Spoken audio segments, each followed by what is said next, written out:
You back on that tap? Bruh. That Springfield tap, bro. Springfield tap, bro. Feel great, My man. dog deep in the tap. I'm deep in the tap. What would you say is your like most difficult thing about coloring? Difficult thing about coloring.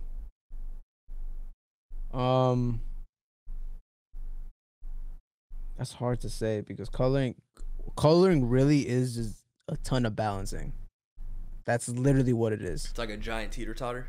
It's just a It's giant like you teeter pull the totter. reds too much and then like something in the wall Yeah. or something in the shirt. I would goes say crazy. the most difficult thing is Skin tones. That's really, yeah, bro. and it depends per camera because if you're not shooting raw or anything, yeah, skin tones is for sure the hardest. Hold on, bro. Let me add some contrast to this. Oh, okay. You know, this is a little. All right.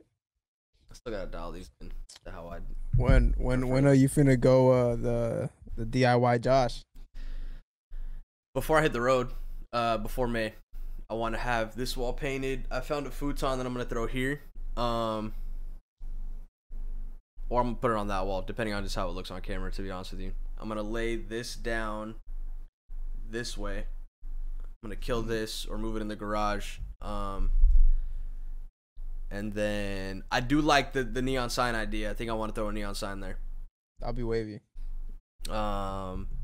But I want to get the futon in to see measurements of what that, because I wouldn't want it to be bigger than the futon and the whole thing.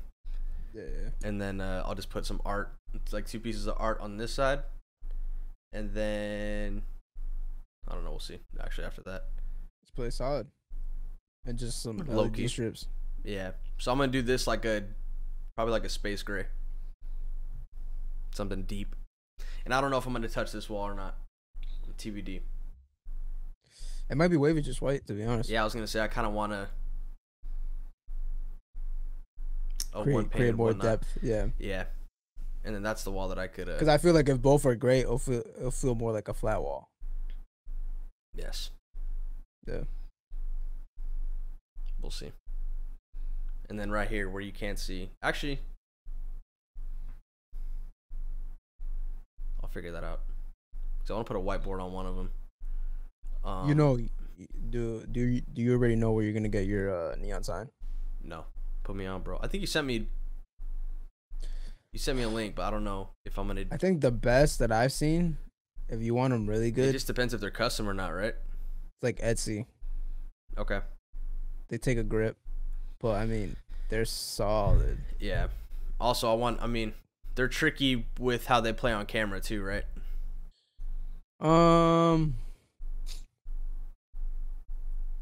That's a good question.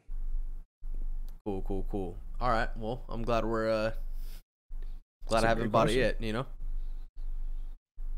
But yo, if you're trying to get like a real neon sign, like because they have like fake neon signs, which is like. Nah, I don't need no flickering joint, bro. My luck is one that just gets turned anytime it's on. It's just like this. It's got a little buzz in it too. Yeah. I don't need that in the back of my. I was low key thinking about doing some DIY joint, like grabbing like. And going put to like Etsy. LED strips behind. Yeah, grab like a stencil of like where's Zugo in like a box, and then just put some LED strips inside. Boom, like almost like a light box. That's fire. Elgato actually has LED strips that are. Because even this one back here's got a little flicker. I could tell, and it bugs me sometimes. But there are certain companies that make like on-camera friendly LEDs. It's like I think they're. Yeah. I forgot the amount Aperture. of. I mean, Aperture makes bulbs. They don't make strips though yet. But even then, like a bulb behind it could be kind of wavy. Because all it is like the depth is. Yeah, it's just light. So I don't think this flickers. I just put this new one here. This is Philips. No, I think it's straight. Philips are tapped. This is like a bar. This isn't quite a bulb. Oh, okay, I get you. I get It's those. one of the these back bars. ones up here. You get that flicker? I get the bars. If I like crank the shutter, you'll Gotcha. for sure see it. But yeah.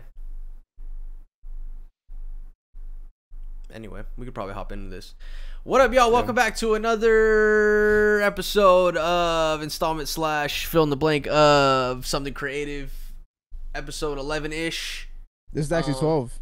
It is 12. Son of a gun, bro. We made a big old deal for 10-ish. Bro, I was wondering, bro, because I'd number when I organize.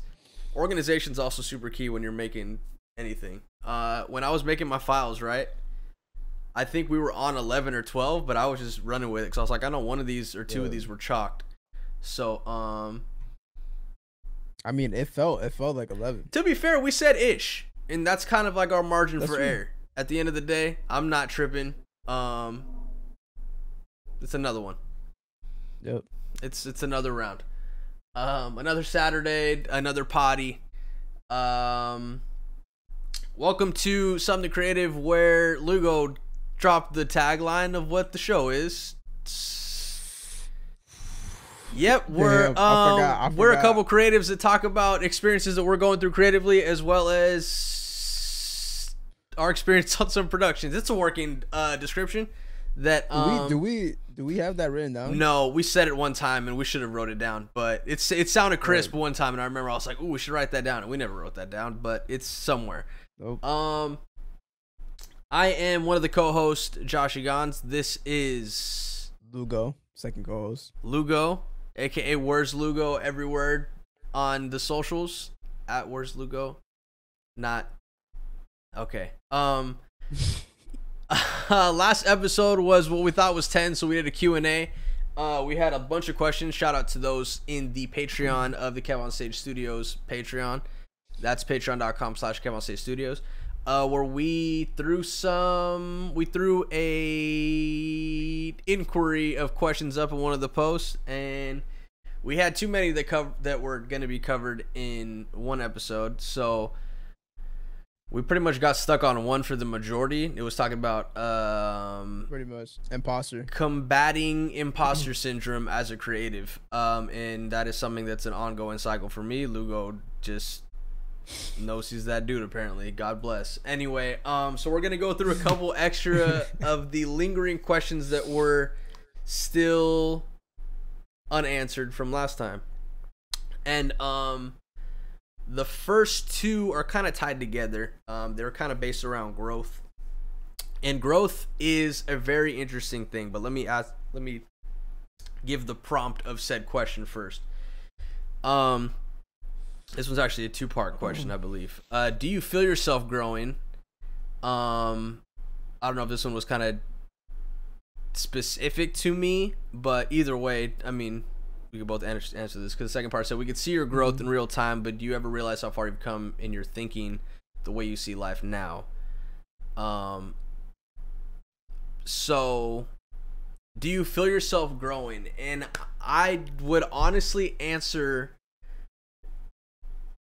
yes and no. I think a lot of times I don't see my personal self growing, because like outside in, or like just kind of moving around day to day, because a lot of the day-to-day work it tends to be like a loop, like a cycle, at least in like when we do routine. Our podcast stuff, like routine, that's the word.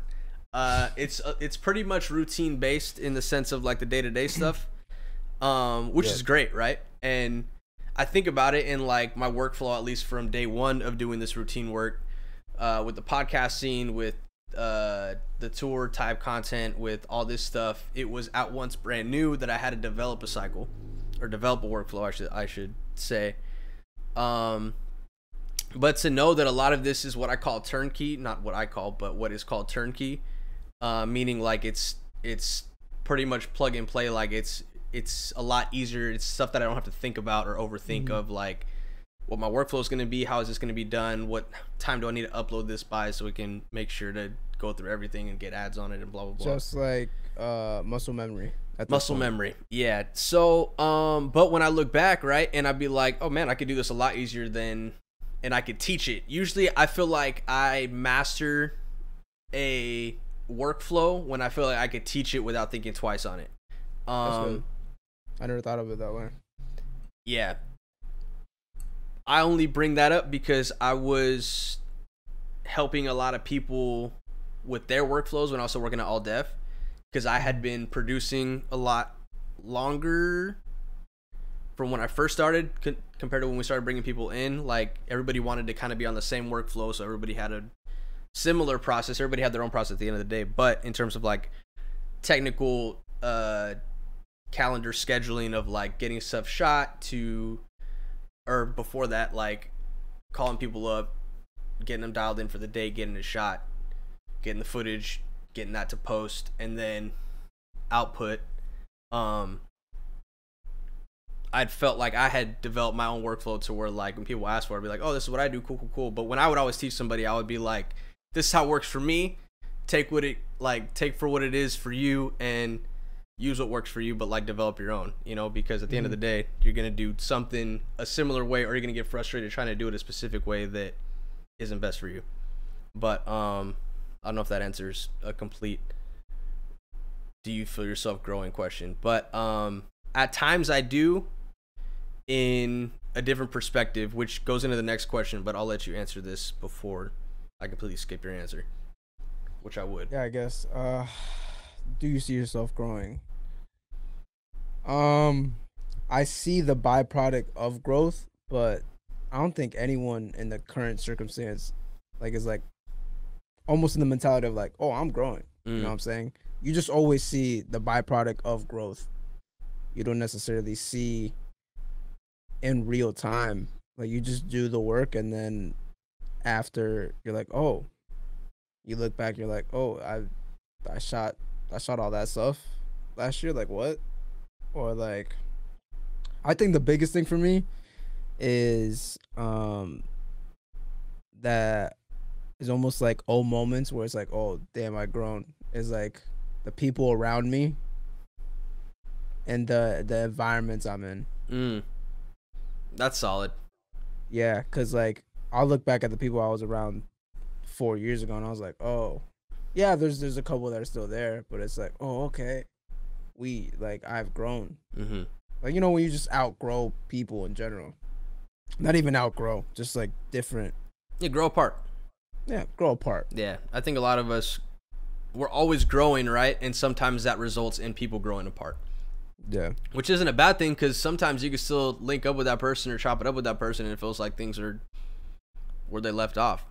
Oh, even yeah, if you don't, it's still mutual. You know, there was no reason for the distance in particularly, other than like we might be in we literally are just going two different directions. Like, we're literally growing towards this circle and growing towards this circle, which is fine, you know?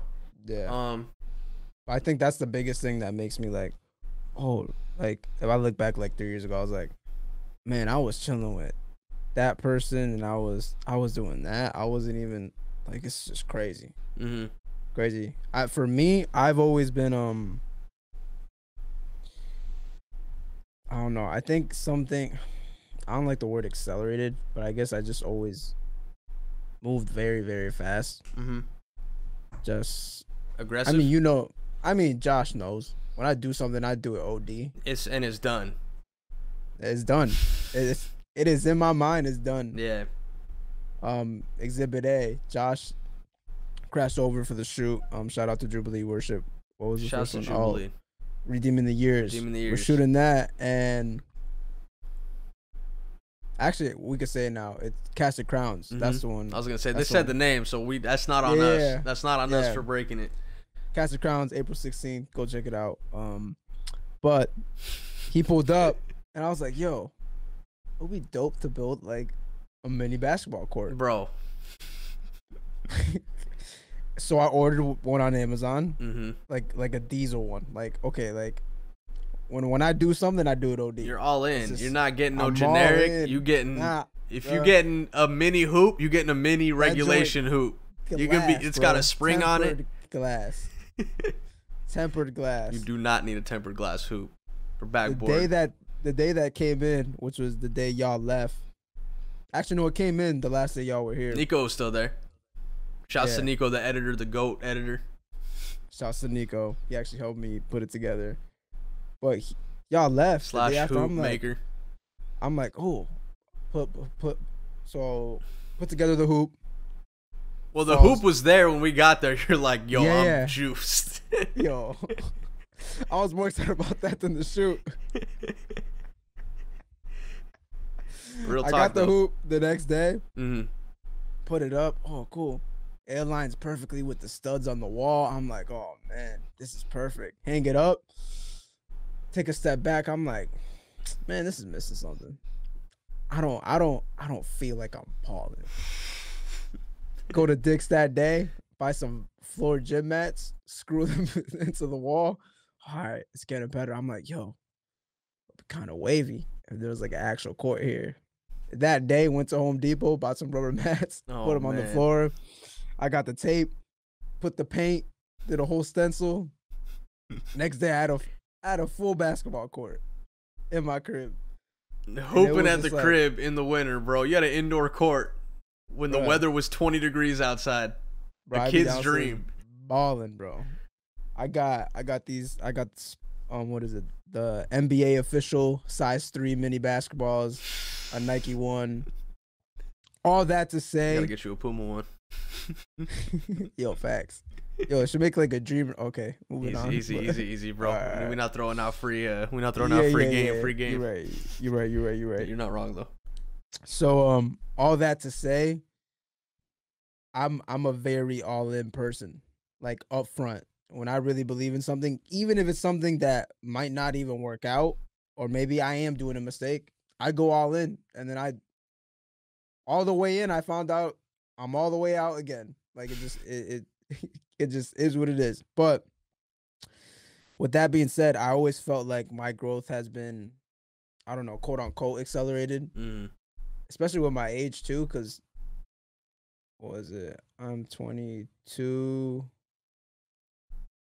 I don't know. 2017, I was in high school. Oh my god. I was graduating high school in 2017, and I was just like, what? Yeah, straight up, like 2017. That's what 5 years ago, bruh. 5 years ago, I was in high school. I was paying taxes in 2017, bro. That's crazy. Like it is insane the amount of time, because I just went all in, and then 2018, 2017 I graduated high school, went to college. 2018 went to college, dropped out in 2018, went full time, and then I grinded since 2018. Then 2019 I traveled the whole year, went on tour. Then 2020 I dumped that, went full time freelance, said nah, I'm gonna do my own thing. Bro, you realize you're living like a lot of, I mean, even emerging creatives now that are well into their 20s, you're living a lot of dreams that and what's interesting, like, right? Because that's its own perspective. That kind of goes into the next question that we'll circle back on. I don't want to burn too much of that, but like, you've had a lot of specific experience, you know what I mean? Like, because I also felt that acceleration at one point, because you're the youngest one. Honestly, right? I mean, it's weird to say, but like at your age, at 22, I was in that accelerated mindset. If I was in something, I'm in it. I'm going crazy, and I'm gonna be the best. I'm gonna be the best at it. That's why I was so competitive. Like, as a producer, as a shooter, I wanted my hands on everything. I wanted to be able to do a little bit of everything, because I felt that it was working too, right? Or like, I mean, God always put me in those positions to where I overthink sometimes. I'm like, man, am I even supposed to be here? But yes, I felt like it was like lob after lob after lob, and which is a blessing. But like, being in that accelerated, like, foot on the gas, I should say, too, like, soaking it all in and doing it, it's definitely draining, because then you forget to look up sometimes. You forget to, like, you forget to see the progress, right? Yeah, because you're all like you said, like, foot on the gas. You don't think it's coming this fast. You never think it's gonna come this fast. You're just like, all right, cool, I'm gonna just grind. In my mind, 2017, I'm like, okay, it's probably gonna take me like 5-6 years. I'm gonna just put my head down, grind, maybe an internship. Bro, I went ham, and it's just like I don't know. Perfect timing, perfect things aligned perfectly. God put his foot. I was like, all right, bet. So now I'm looking back and I'm just like, it's funny because I'm only 22, turning 23, but I'm like, I'm at a point where I'm like, all right, let me like calm down a little bit Mm. and let me just not chill, but let me like, yo, let me figure out like actual life things because this career thing, I feel like I have a long way to go, right? But I feel like it has a good foundation where it's like I put the sail up. You know what I'm saying? Yeah. I'm out at sea. At this point, I'm following the compass. There's nothing else I could do. Mm-hmm. I could keep going around. I could keep cleaning the boat. I could keep doing whatever. But at the end of the day, the sail's headed towards the direction I like. It's in full control. Yeah. Like there's nothing else I could do on my part. I could just chill, relax, put my head down, keep working, and then just focus on the things that actually matter, which is like family, things like that. For the past 3 years that I wasn't able to do that because I was just grinding. Yeah. So now I'm just like, all right, chill. So that kind of goes into the next question where it was, I guess we'll just jump to that question. Do you feel yeah, go ahead. Do you feel like you're adequately taking time right now to enjoy the place that you're at? In life and in your career? I like how they added both of those aspects, right? Yeah. Shouts to whoever dropped that in. I forgot to put the names. That's on me. Do you want to answer this one first? Did you kind of roll? Sure. I don't want to interrupt the flow. So, do you feel like you're adequately taking time right now to enjoy the place that you're at? Yeah, I feel like now, man, I've been grinding for the past 3 years. Like, I just haven't been really not caring. It's not that I don't care about like self-care, relationships, family, etc., etc. Just like taking care of yourself spiritually, mentally, physically. It's not I didn't care about that. It's just like I said before, I'm an all-in person. So when I was all in my career, nothing else mattered. And it's not that it didn't matter. It wasn't prioritized. And then now, dude, this year I slowed down. I'm saying no left and right to a ton of things. I'm like, nah, I'm gonna started working out. I'm 2 months consistent now. Solid, bro. Hey, man, we're doing it. Eating healthy, self-care. I did therapy. I'm like, I've been meaning to ask because you said you were gonna start that. When I was there, you hadn't started yet. Oh, really? Okay, after I don't think so. No, yeah, for sure off camera. I'm not bugging. But oh yeah, right, bro. because I was there in February, right? Or March. February. Bro, don't. When was Casting Crowns? February 19th. That was a Friday. Yeah, I remember because we had a show. It was a whole thing. You hadn't started as of February, right? No. Okay, cool. So, yeah, okay. No, we'll talk about it after. So I did that. So I got into therapy, taking care of myself, and then now I'm just like, man, like I'm fully like, all right, cool. Man. You know what I'm saying? I'm Young like taking Lugo, care bro. of hey, man. He's in his therapy bag at 22. Oh, bro, this is why like I know I'm 22. That's but fire, bro. No, that's important. I don't feel 22, dog. It don't matter. Well, bro, and that's just. That is a great reminder that age don't mean nothing. It don't mean nothing when it comes to your perspective mentally, you know. It really don't, and that's one of the reasons that, you know, I mentioned it before. A lot of people, it's not that they doubt you; it's just projection. You just at the end of the day, everyone's just projecting. I grew up in a place where not many people are striving for big things. I don't know, maybe it's their own self-limitations, et cetera, et cetera. But I don't know, something clicked for me at a young age where I was like, these people trying to sun me and trying to be like, yo, you shouldn't be doing that. And I'm in my mind, I'm like, bro, you out here working a 9 to 5, barely making it month to month. Why would I be listening to you? Like, it's just like, that's just been my perspective since like middle school. And I was like, bro, you don't know what you're doing. I don't really care what you got to say. And that's literally was my perspective. And I was just like, yo, I'm gonna start looking up to people that are doing what I would want to be doing. And I didn't even have that. So I was just like, you know what? I'm gonna just try something new.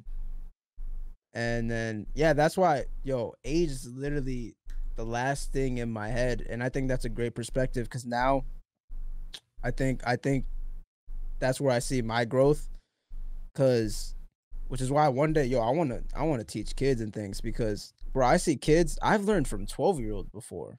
I don't care Fire. how old you are, like if you're good at what you do, or bro, kids, you could learn a lot from kids. You could learn You can, amazing bro. things from And I kids. think the innocence in kids is very humbling. Or like Yeah, the innocence or the crass, like sometimes kids will say crazy stuff, but it'll be yeah, so honest, you know? yeah. It's literally ignorance. Like Yes, yes. Ignorance is they bliss. yeah, they have so much ignorance, but sometimes they're like, yo, you right. Cause it's like Mm-hmm. it don't really matter. And Yeah. it's so yeah, to sum up the answer, yeah, I feel like now is like this year I'm in a perfect place where I'm just like I'm finally like not settling down, but like I'm 22. like, yo, I'm sick. I mean I'm sick. I'm 22 settling down. But it's like, bro, like let's straight up like you and me talked about like within the next 2 years I want to invest into property. I'm like, bro, who cares if I'm 22? Mm-hmm. Like, bro, I still gotta pay young drivers fee for rental cars. Like it's ridiculous. But it's like, yo, I don't like, you know what I'm saying? Like it's just funny because I feel like when you take out the perspective of age, Mm-hmm. I don't know, everything just falls into place. Because I know people that I think could be in a better spot at their age, but mentally they're just like, oh, I'm only 22. I'm like, why does that matter? Yeah. It's not even in The my whole calculation. I got time mentality, right? Or like Yeah, I can figure it out in a couple yeah. years. Or I'll Yeah, or I'll even try in a couple years or something like that. or even just doing stupid things and they're like, oh, I'm 22. This is what I'm supposed to do. Right. It's The like, justification of like, hey man, I'm young. I'm in my 20s. Yeah, yeah. Yeah. That's interesting, man. I think for me, I'm working on it. You know, there's pockets where I do, and I realize my worst pockets mentally is when I don't adequately take the time to remember. I feel like this goes hand in hand with growth. Because growth isn't linear. Growth isn't linear. Good days and bad days. Mm-hmm. I thought that was my computer. I was like, that is way too loud of a hum for this fan to be doing what it's doing. I think that at times when I am adequately taking the time to like enjoy where I'm at, it's like a breath of fresh air. It's like, man, like chill out. Like you're doing okay. It's like a mental vacation. Yes. Yeah, and it's really doing that low key, not low key, high key really puts your mind at ease. It really just like this past week and a half, I talked about it on Here's the Thing. I've been feeling stuck. I've been feeling like what am I doing that's adding value from my perspective? Creatively to people watching what I'm doing, and then even then like I'm building these whole I'm putting these whole I'm putting like this whole narrative in my head of the pressure. I'm making a pressure out of nothing. And then like I mean after X amount of time thinking like that, I'll just like breathe, or I'll write down like in my gratitude journal just like, man, I've been on tour, I've traveled the world, I've been able to create crazy fun content. Yeah. I've been able to do literally XYZ, and I'm super blessed to be able to do. But for me, I'm always thinking, I mean, it's not healthy, right? I'm always thinking about like things I haven't done or like what's next. Yeah. And that keeps me going. That keeps me eager to get better. That keeps me eager to stay on top of myself. But it's dangerous, man. I think that's the most flawed thing as a human. It's the power to become desensitized to something. Because it's like, bro, 3 years ago, if I were to see where I'm at now, I would be so like, bro, I don't need anything else. I'm done. Right. This is This is And it. you probably wouldn't even believe it, right? Nah. Theoretically, like being in the same room as such and such, you know, like Yeah. doing this, and this, having, you know, like I think about it, I'm like, yo, my life's kind of a movie in that sense. When I really take a deep breath and like realize like, yo, even like, and I was driving today and I think I was thinking about this specific question or something along the lines, and I'm like, oh man, I was thinking about this because of DMX just passed away, God rest his soul. Mm-hmm.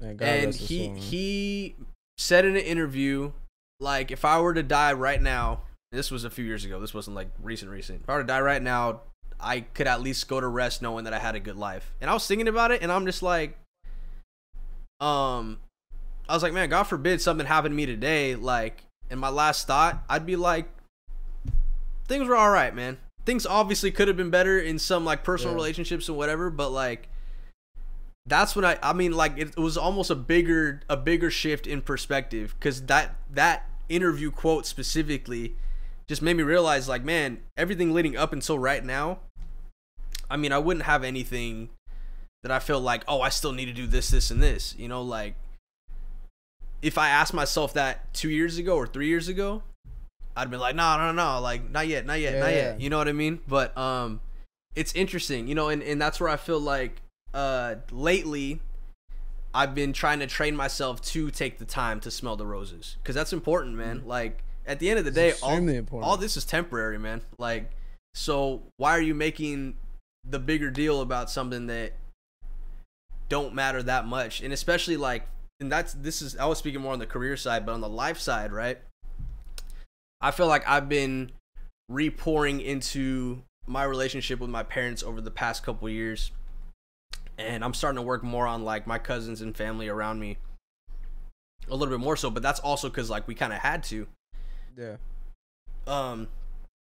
In sense of like being home locked in, shouts to the panty, but like in terms of being around more, you had to slow down. You had to realize a lot more from that perspective. And there's a lot of things that I want to work on with my personal relationships, and I think all this, and like shouts to therapy as well, like a lot of this really is brought, shouts to therapy, a lot of this is brought from that self-awareness, right? To be able to be like, I'm not the best in this, and I should appreciate this a little bit more, and this doesn't really matter, and like, this is what's important. Like,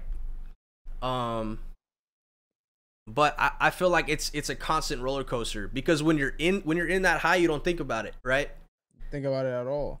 Like, you're literally going through the motions, everything's great, you're doing this and this, you're checking all these boxes, and then there's like a reset, you know, you get checked. God's like, all right, let's see what you do, not in this situation, but like, I'm still here whether you're talking to me as much when things are going great or not, you know? Like, it's that cycle where I feel like it's a constant, for me, it's a constant, it's non-linear, like kind of going back to what I was saying earlier. It's like every now and then I'll need that reset, I'll need that recalibration, that season of recentering to get my bearings right.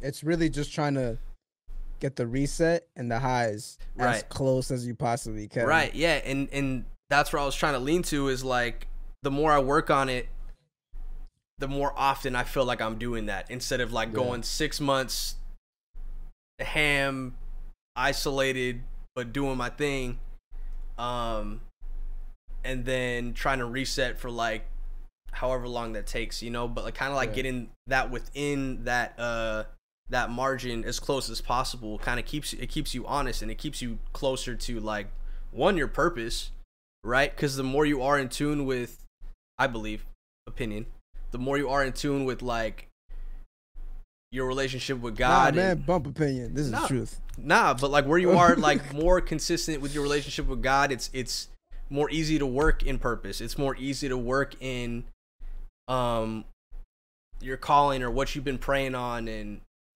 instead of getting caught up in the work that you're moving gig to gig, you kind of get lost in like, oh, what am I actually wanting to be working on more of? You know, you start just navigating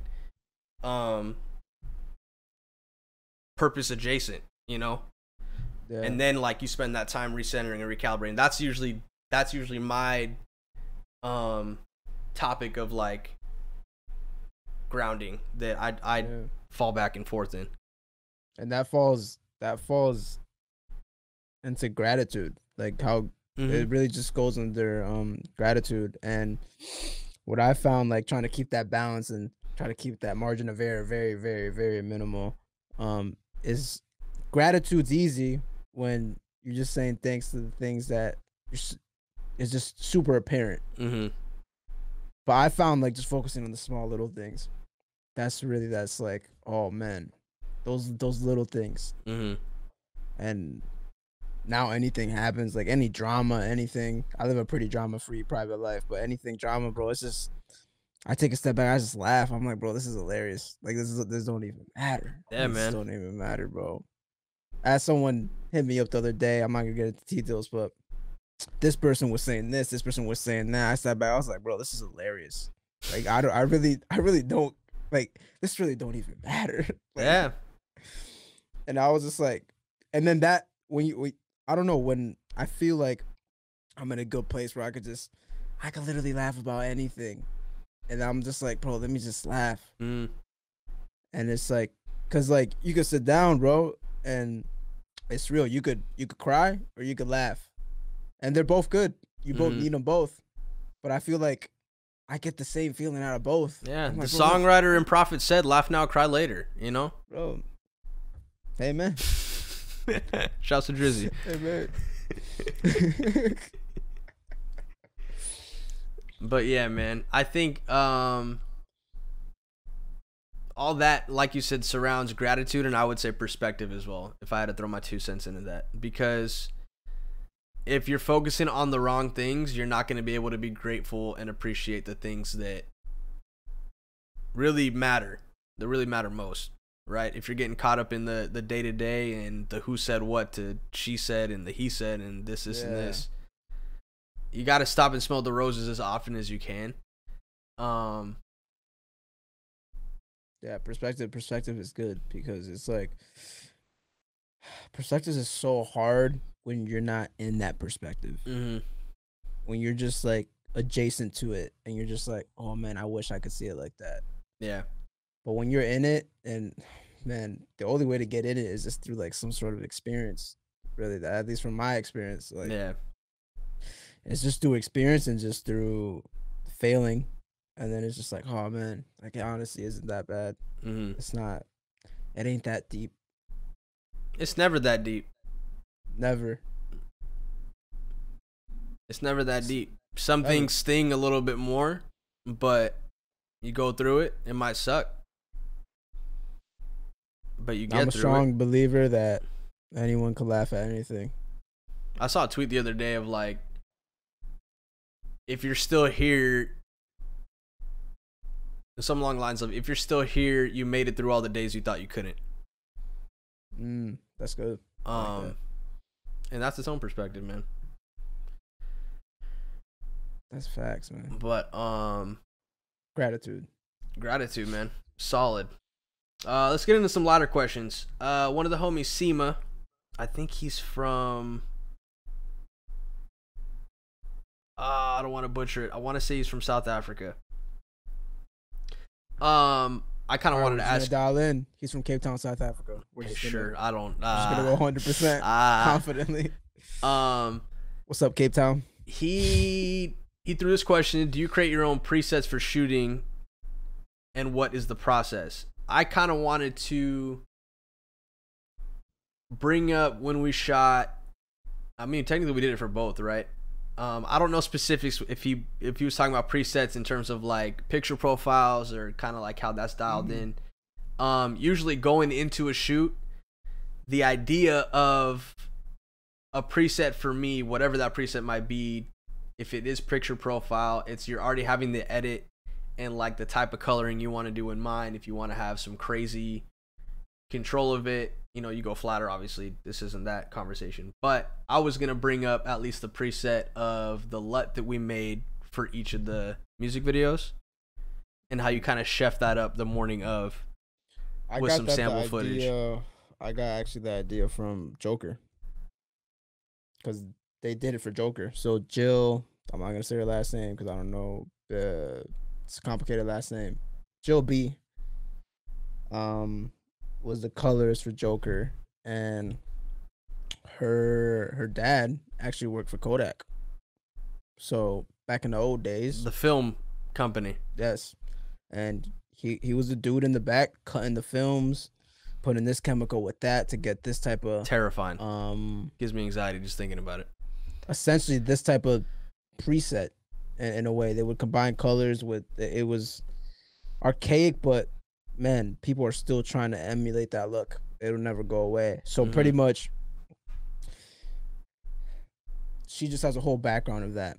So when she was coloring that, apparently it's like a thing. They have LUTs that they have for on-set shooting, which makes sense. But pretty much, I watched the podcast about it with Kaz. If y'all looking for some coloring thing, he's the GOAT. Wakaz. He's the Indian dude. Spell it out. Nasty. Wakaz. WAQAZ. Okay, I was gonna say people are not gonna get that first try putting into Google or YouTube. I'm gonna tell you that right now.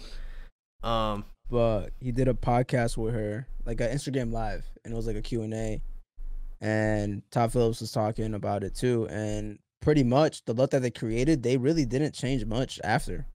They said like it was pretty. They got it as close as they wanted it, so they knew how it looked like on set, and that goes aligned with the lighting and everything like that. But I would say for someone starting off or anything like that, when you go into a shoot, something I looked over when I was starting off would be lighting. Lighting is the number one thing.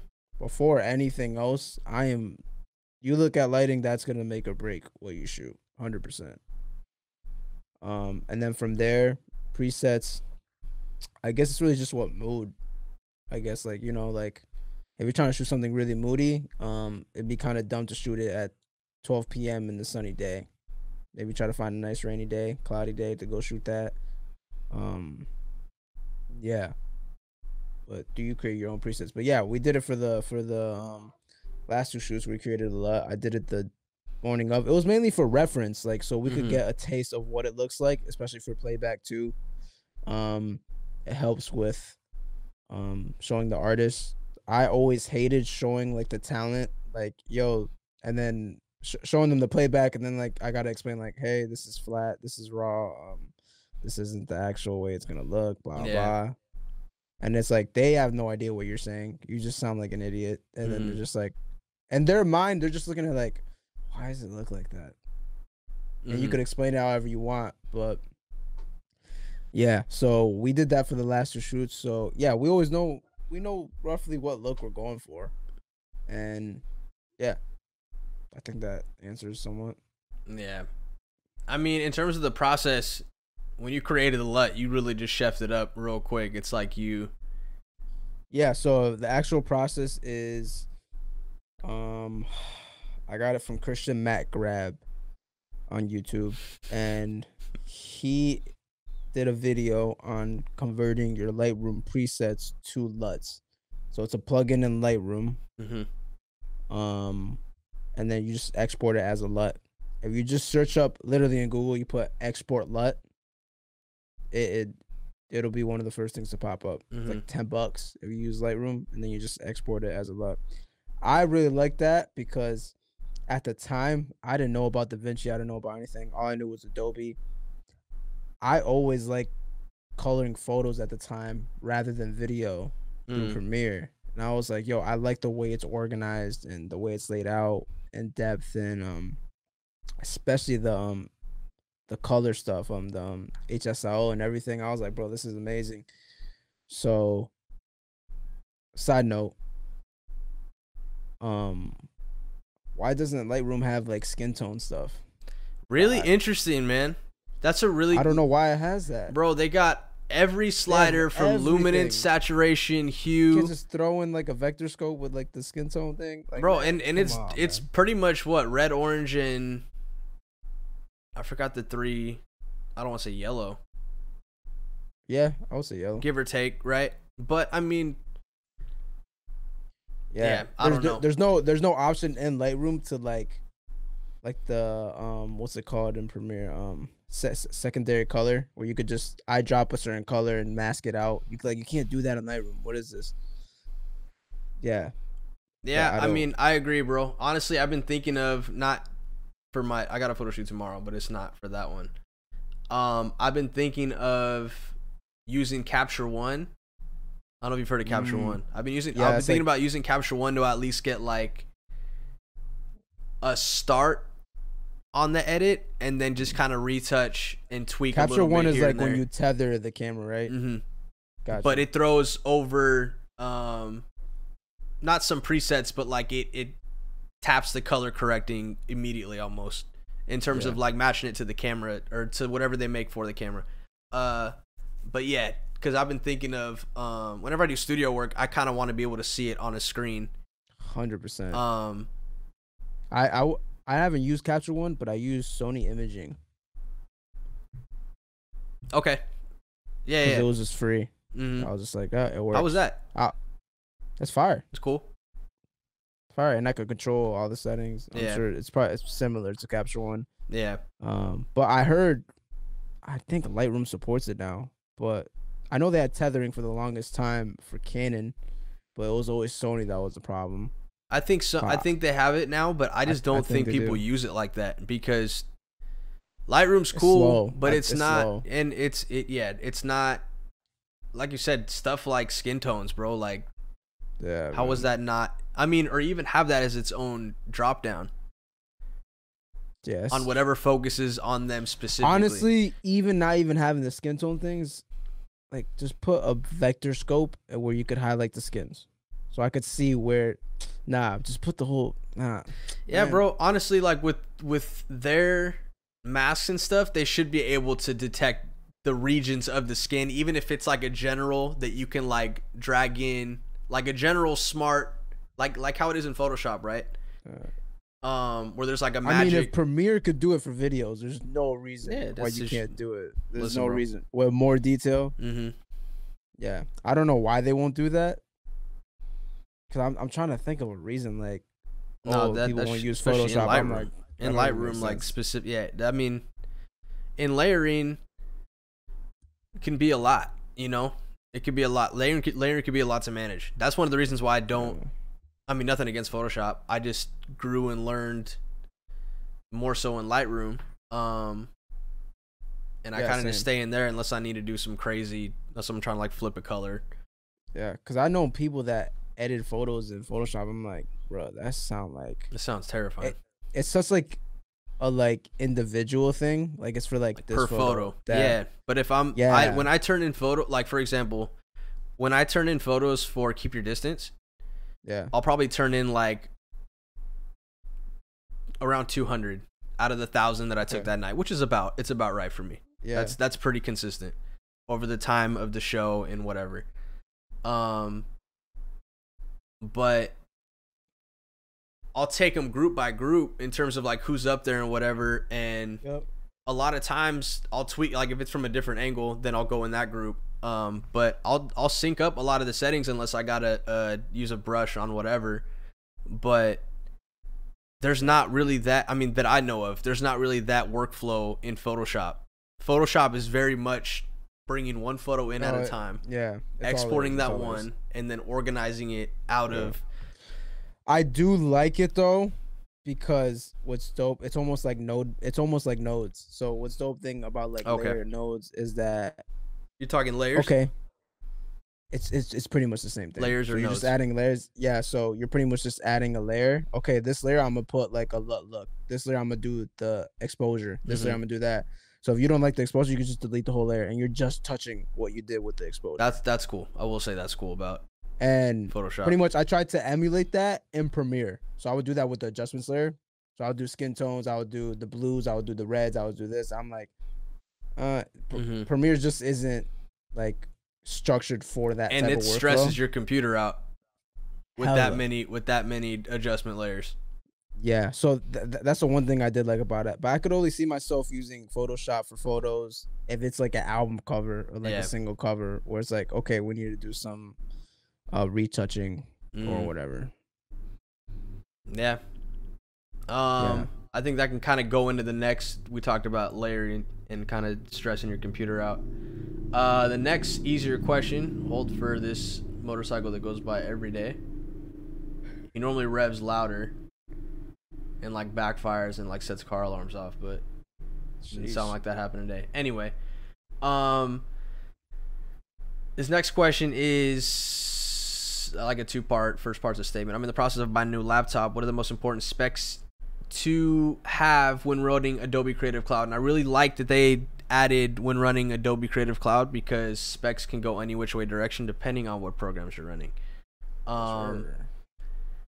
But new laptops are tricky because they change every year.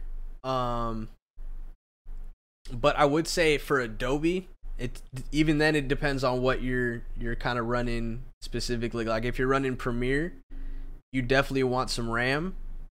Because Adobe, you can actually, I don't know if you knew this, you could select the amount of RAM that it reserves when the programs are up and running. Yeah. And then I would say like a decent, I don't even know which Intel for Mac or like which graphics card for Mac. I think the first thing they gotta figure out is budget. 1000%. If your budget's open, go crazy. If you're an Apple user, yeah, go with Mac. If your budget's not so friendly, bump Mac, go to PC, and honestly, it's more customizable, whatever. Mm-hmm. You can hear your bias. No, honestly, PC is dope. It's just like, I think the only downside that I don't like about PCs or anything like that is just the integration with all your devices. I like all my devices to be working together. Like, I love that. Like, the fact that I'm typing on my phone and my laptop detects it and it's like, oh, you're on Safari. I could just click it and it pops up. Yeah. I could just copy something from my phone and paste it on my laptop. It's just, especially with the amount that you invest in all these products too, right? It's nice to have that workflow. 100%. But I would say off top, if you we're on like something, actually, like you said, recommendation right now. It definitely depends on your budget, but specs wise, running Adobe, RAM and a decent graphics card. In terms of storage, you don't really need to go crazy on storage if you're saving and running everything off of external hard drives. And please hop in if I say anything out of pocket, Lugo, but I would say minimum RAM should be 16 gigs. 8 gigs 100%. Is going to be crying. Your computer's going to be screaming. Your fan's going to be booming all the time. But yeah, because you can't really multitask when using Adobe, period. Like if you're exporting something or if you're working on something, your computer might slow down the less RAM you have. And computer storage space too, which is why like you can get by with like a 512 gigabyte. The biggest thing I've learned, the biggest thing that was a game changer since day one, let them know, is using portable SSDs. Yes. Do not play yourself. I have nothing on my laptop, absolutely nothing except for programs. Work off of SSD. Yup. Literally have your programs. The freer your laptop is of space and just stuff, the better it's gonna work. Just period. Did we get Nico out of that purgatory? Oh man, Nico's struggling, man. He's still struggling. He's just in so deep, because I remember when I was in that spot. He's just in so deep with the way, like, you just have mad random stuff, and it's just like your plugins are somewhere on here, but they're loading up every single time you pull this up. Exactly, and I know if you switch it, it's like it's gonna be unlinked, and you're like, oh, I don't know where it's at. Right.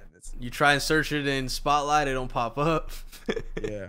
So if I'm gonna share my screen right now to show y'all. Let's see if it works.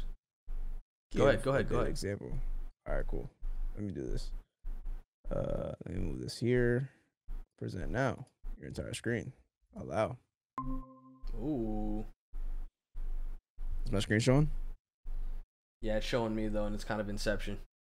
And it's dropping frames. Perfect. There you go. All right. So if you guys look at the right here, I have Thunderblade. It's a SSD. Got you. Blue T7. Another Thunderblade. SSD, That's your big joint, right? Yeah. So this how much storage is that? Wall. This is 1 terabyte. Oh, really? It's fast though. That's why it plugs in the wall. It's like 3,000 All right, megabytes bro. per You could second. have just said yes. You didn't got to flex, man. We're all friends here. Yeah, this is super fast. This plugs in the wall. This stays at my desk. This is for immediate projects that I'm working on right now. Okay. Bluetooth 7. This is a 2 terabyte. This is for my travel stuff. Also kind of the same thing. I'll edit off of. They're both fast. This is just an SD card that's plugged in. I don't know why. Yeah. And SSD guys, solid state drives. Solid state drive. They are. Go ahead. The most rookie thing you could do, which I used to do, is work off a hard drive. Do not work off the difference between the two are the ones that literally have the spinning disc that you hear hum. Yeah. And the solids, that's the hard disk drive, the HDD. The solid state drives, they don't have anything spinning, and that's why they're faster.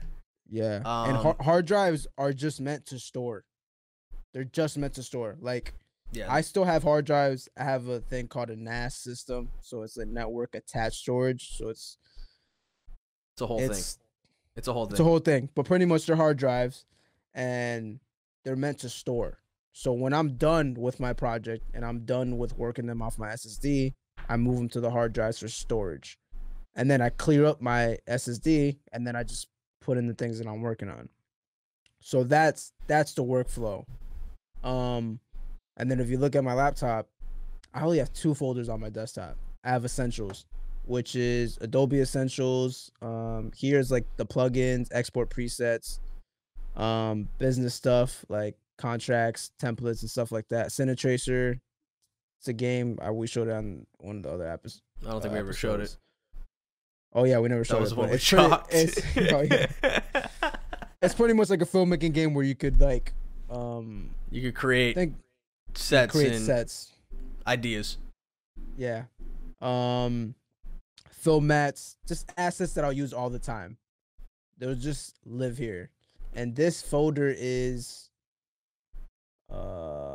only 1.36 gigabytes. Oh, that's solid. So hey, send me that folder, bro. Yeah. Oh, I got you.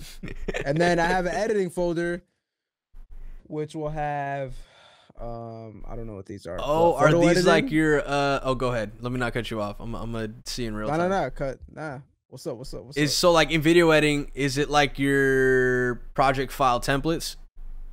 No, so it's just I don't know why I had the map. I need to switch that up. But throw that in Essentials, bro. Come on. It's just assets that I had okay. over the years, like grain. I think I have that same grain pack. Paper transition, all my sound effects. I bought like elements from like Ezra Cohen's masterclass. LUTs. All my LUTs will be here. Mm-hmm. And then stuff photo that you editing, want quick access to that you don't gotta go dig in. Yeah, that I'm always using all the time. Organization is key, guys, is what this is overall trying to say. Key. It is the key. I have a folder. And this is get info. This is 79 gigs. So in total, but the reason why it's so big is because a lot of those transitions, a lot of those grains, a lot of those things require it's space. Yeah. But honestly, 80 gigs. That's not that much. Put it together with 80 gigs. No, yeah, that's not that much. Literally all I have. So, okay, you guys aren't seeing this, which is I'm been a little bit reckless, but I have some current projects I'm working on right here. Oh, bro. But usually, if I pull up on storage, so usually if I had all those projects offloaded on my SSD, which I should be doing, I would typically have around 290, 300 gigs always available. And I only have 500 gigs on the Mac. So that's like 300 gigabytes of space. That's just it just lives there. It's like it's headroom. It allows you to. You don't want to fill it. You never want your computer to be full and you actively working on it. Never. Oh, I pulled up this video because I wanted to show the laptop that she was using. Oh, which one's she using, bro? Let me see. Tell me, man. Tell me.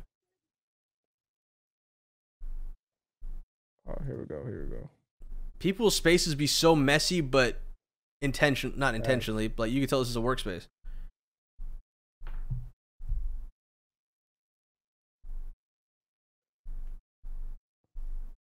That's also another thing that she's talking about. I don't think you guys could hear. No, but, not at all. Pretty much she's saying that the dope thing about using non-Mac computers and laptops is that you can use NVIDIA CUDA memory and RAM, which is Shouts to more NVIDIA. which is more optimized for Premiere, pretty much. Yeah, I need an NVIDIA graphics card. See this laptop, it has a screen right here too. That thing's booming. I'm about to buy that. So this junk is what's the name? And that joint's probably like 2 bands.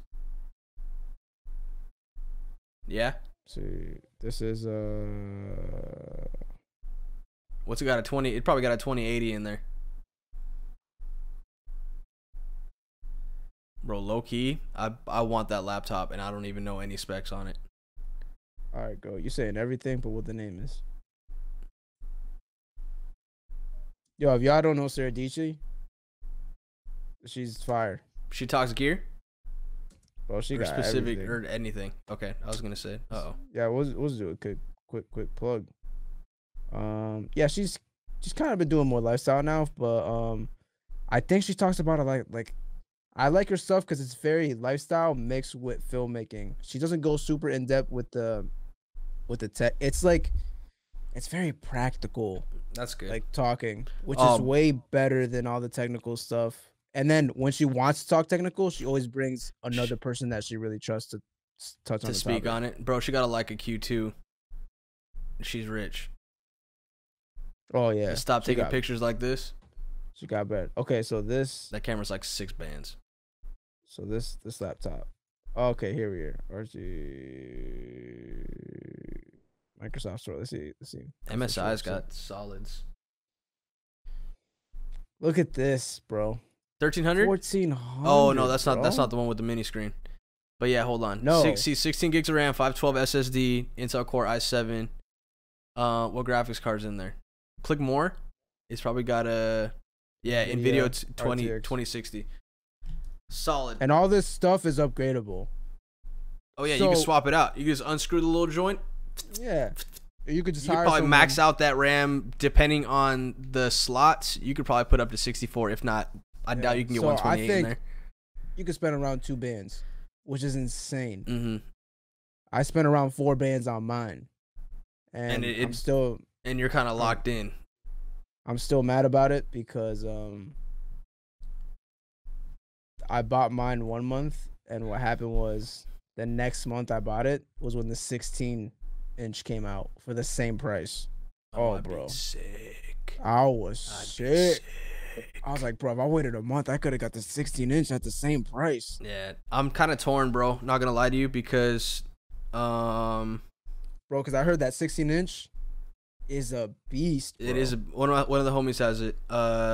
Israel shouts to the homie who I got to work with. He was the glue because he had all the back footage and he also did all the editing for the Free Nationals documentary. Yep. But he got that 16-inch right before he had to start editing it, and he's like, "Yo, it's a beast." But that was like around the time that it came out. But I'm torn because I think the 16 you could put 64 gigabytes of RAM. I think so. Mine at the time with the 15-inch, it capped at 32. There was no option. Yeah, you couldn't really do that in what's it called, in laptops. And I was so tight because for anyone that doesn't know, Mac's RAM and everything is soldered in now. Meaning it's pretty much melted with metal. Laptops, you can't really do anything. No way you can the only things you can kind of customize Mac-wise are Mac Minis. And that specifically is, well, 2 things you can do actually with Mac Minis. I almost did it.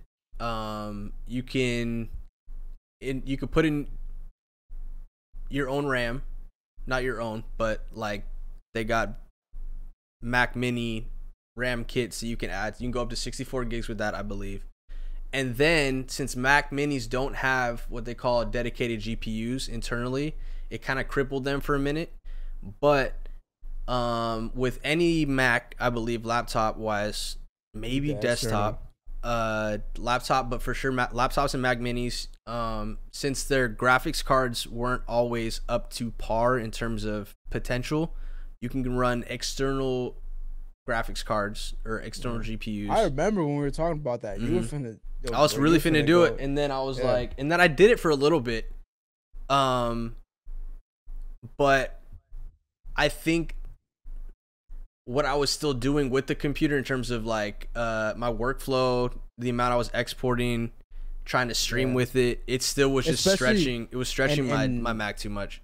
And even that at the time, the eGPU thing was kind of new when you were getting into there were a couple people who were like, we made this work, and then there were literally like with like less than 5 videos of it actually being done. But I think Linus had one, and that's when I was like, all right, I trust it. I think the best thing I saw the other day, which was I was looking through like podcasters like setup. I forgot the main dude, but pretty much like for streaming and everything, he just had everything physical. Meaning he had all the streams going into like a rolling like switcher and everything like that. So all the laptop was reading was like an HDMI. It was like one feed. Yeah. Yeah, that's solid. So it's like the laptop's running beautifully, and then everything else is just like it's like a physical like actual. There's like hardware dedicated for that, where you don't have to worry about your laptop going crazy. Yeah. And I think even the rolling one had like it has its own OS. So you could do everything on the actual switcher in terms of like putting the screen on the bottom left, titles, everything. You just put it in with like a USB. I was like, bro, that's genius. Yeah.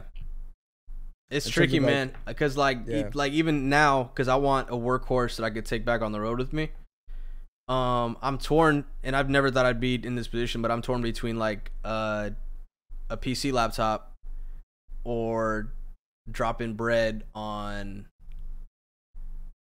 another MacBook Pro. But the thing is I kind of want to wait until the MacBook Pros get the M1 chip. Yeah. I still wouldn't trust it till like another 3 years, to be honest. Yeah, I mean it's gonna be bumpy no matter what. But I love editing photos on a MacBook, bro. Like that Retina display, not get like literally. I'll edit video and everything on my PC. But I need to. What's his name? Yeah. Waqaz, the color style I was telling you about. Yeah.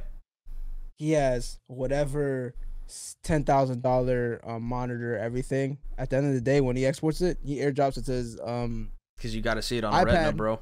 And he sees it on his iPad. You got to see it on a Retina, and that's my biggest insane. Like for processing. Even like editing red footage, bro. Like I need that processing power. I mean, I'm sure Macs are getting there too, but without me feeling like I'm straining out my Mac every single time, like I like this setup, but there's something about the picture on a MacBook. Yeah, that Retina display, bro. Like I think for on the go, I don't know. I always prefer Mac because, I mean, on the go, how intense are you doing? Like. Nothing crazy. Honestly, quick strings just for reference. And then if I don't like it, then I know someone that's actually very smart. At home, they use Premiere, everything like that. On the go, they use Final Cut. Because it's I know Final Cut's childish, but man, it works beautifully with Mac. Yeah, I mean it's made for it. It's literally made by them. Yeah. Man. Yeah, we'll see. I gotta figure it out. But I got a month. Low key, I'm torn too, cause like I either want a new laptop or I want to get that Fujifilm X100V. Bruh, have you seen those? My homie Kaz has one. Bro, the film simulations in those. Israel, he was using it. Bro, you can make your own, and oh my gosh, it's beautiful. It's beautiful. It's almost like a poor man's Leica. 1000%. Because I was looking at the Q2s and I'm like, I would have felt guilty getting that instead of a new computer. Yeah. I want a medium format, bro. I want a Wastefinder, bro. I've been looking at the Nikon F4. I think I sent it to you. Yeah, you did. That's like the point and shoot looking one, but it's got the waist, right? Full frame 35, but I want a medium format. Yeah, bro. Me too, man. Trust me. I want it so bad, bro. Yeah, bro. I'm torn. I just the reason why I want, because I had been wanting about gear. Oh, 1000%, bro. And I'm glad people are watching this time. But Me personally, I was looking at the Leica, right, because I wanted something small that I can just like Jeez, this man grab said and he's looking grow. at a Leica. I'm not gonna grab it. Realistically, if I do get something, it's gonna be that Fuji joint because it's. I mean, the fact that you're even looking at it. Yeah, that's wild. That's wild. And then I was looking at more videos. I was like, it's cool because it's a full frame, right? But actually, you know what? I'm not gonna judge. You know what I was looking at the other day? Oh no. A very slim part of my mind was like, yo, I could see me getting this down the line. Hasselblad. Okay. The medium format? That new the new point and shoot media format one that they have. It's like 10 days. In my mind, I was like, yo, when I get money, I'll just have that be my little travel camera. It's like the Hasselblad X1 or something. I'm pretty sure that's what it's called. Hasselblad. For y'all that don't know, Hasselblad is literally. Yeah, I know it. X1D, bro. You can get them used. The X1D 50. Yeah. I see a used one for 2,800, bro. I'm about to buy it. No, I'm just kidding. Oh no, that's the first version. So there's a 2. Okay, sorry. So X1D 2. Never bought 50. It. But anyway, I wanted to get something small that I could just carry without thinking about like a big lens or anything like that, to where and utilize those film simulations. So like those film simulations are pretty much like the color and texture that you would get shooting film, but it's still a digital image. I'd probably shoot JPEG and RAW just in case I wanted to edit later. Yeah. But something that I can buy to where I can just shoot, share it to my phone, and then just let it off without even thinking about it, right? Don't even think, bro. Editing on your phone, I slept on it for so long. What, bro? You know you can edit RAW on your phone? Bro, I slept on it. So when I was on tour, you know, because at the time I was like, nah, bro, shoot RAW, shoot this, shoot that. You know, I'm like, nah, I gotta bring it into Lightroom on the laptop, blah. But we were shooting conscious. I was like, what am I doing? My home Nico, he was just setting off his phone, not for the right reasons, because he was just never like proficient in like Lightroom, but he just like he was always doing ministry work like for like the past like 6 years, like so he was always like hustling and bustling, getting a quick photo up right after service. Bro, turnaround time is more important for concerts and things. I was just like, bro. Like and then after I made my mobile presets, I was like, bro, this is a wrap. It's a wrap. I just bro, or even like if you got an iPad now too, you get a bigger screen to mess with. Bro, you get a pencil. I want an iPad so bad. Bro, I want iPad Pro so bad. I don't need one. No, definitely not. But I want it. But you want it. I do want it, and you can do the whole sidecar thing. All right, I'm gonna stop. Yeah. You could actually, I think you could do a sidecar with laptops too, right? And desktops. All right, bro. Let's get out of here before we end up buying something. Before I end up buying something, I've bought too much the past 2 weeks, bro. I got the 8400. Ooh. I finessed though. So they didn't have any in stock. Kind of. They didn't have any in stock, but they had a display model. Oh. And he's like, yeah, the display model's been out for like a month. He's like, basically, he's like, I could run you like 10% off it. Yeah. Sammy's? Yeah. Bro, that 4th floor is a dangerous place. The 4th floor of Sammy's in LA at Fairfax is all lighting and like medium format joints. Which is crazy. But anyway, and they also had like the those little Rode clip, the Ghost too. Oh, the wireless Ghost? Yeah, but long story short, I got that. He threw in a stand for it and like a modifier for like a lot cheaper, for basically the price of what the strobe normally was. Oh, so that's what like out the door. So I was like, I still got finesse, don't get me wrong. Have you been to B&H yet? Yes, bro. I love it there. What? I never been, bro. Oh my god. Have mercy. Been. Yeah, bro. I was in New York. And you have to. It's almost. So they went. So they got 2. They got one down. And southern. No, the one near Midtown is like the one. Yeah. I went to the one there because I was near there, and I just needed like a battery for my film camera because I was about to. Because I was flying. Oh, you didn't get to like go upstairs and stuff? No, bro. Oh, you tripping. No. Oh, you wouldn't. Oh, you didn't go to that one. I didn't go that bro. one. It's Toys R Us. Bro, they got nets in there where you can test drones out. Oh my gosh. Bro, I want to go. Bro. All right, guys. Thank you for pulling up to another episode of Something Creative. This one kind of was all over the place towards the end, but hopefully we got to help Seema out with that gear. That wasn't Seema's. Seema asked about the presets. Hopefully we led you a direction with your laptop choice. Drop whatever specific questions you might have about that laptop in the comments below, and I'll do my best to peek, and then we'll reevaluate. Budget wise or whatever you're looking for. But anyway, yeah, man, I kind of like these Q&As. Feel free to drop some in the comments, or yeah, just drop some in the comments for now. I don't want to unless I throw another prompt up in the Kev on Stage Studios Patreon. But yeah, thanks for hanging out if you made it this far. Hopefully we got around to something beneficial. I've been one of the co-hosts, Josh Egons. This is Lugo at Where's Lugo. At Where's Lugo. Let them know where to find you at Where's Lugo. Hey, man. Yeah, man.